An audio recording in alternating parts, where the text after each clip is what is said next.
वाशिम शहरात डिझेलसाठी 2 गटांमध्ये तुंबळ हाणामारी। वाशिम शहरातील छाबडा पेट्रोल पंपावर डिझेल भरण्याच्या कारणावरून 2 गटांमध्ये जोरदार हाणामारी झाल्याची घटना समोर आली आहे। या घटनेमुळे परिसरात काही काळ तणावाचे वातावरण निर्माण झाले। मिळालेल्या माहितीनुसार डिझेल भरण्यासाठी वाहनांची मोठी रांग लागली होती। यावेळी पुढे जाण्यावरून आणि आधी डिझेल भरण्याच्या वादातून 2 गटांमध्ये शाब्दिक चकमक झाली। ही वादावादी काही वेळातच हाणामारीत परिवर्तित झाली। दोन्ही गटांनी एकमेकांवर हातांनी तसेच काठ्यांनी हल्ला केल्याचे सांगितले जात आहे।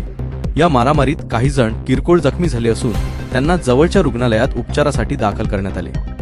घटनेची माहिती मिळताच पोलिसांनी तात्काळ घटनास्थळी धाव घेत परिस्थिती नियंत्रणात आणली। या प्रकरणी पोलिसांकडून पुढील तपास सुरू असून संबंधितांवर गुन्हा दाखल करण्याची प्रक्रिया सुरू आहे। या घटनेमुळे नागरिकांमध्ये भीतीचे वातावरण निर्माण झाले असून पेट्रोल पंपावर काही काळासाठी सेवा विस्कळीत झाली होती।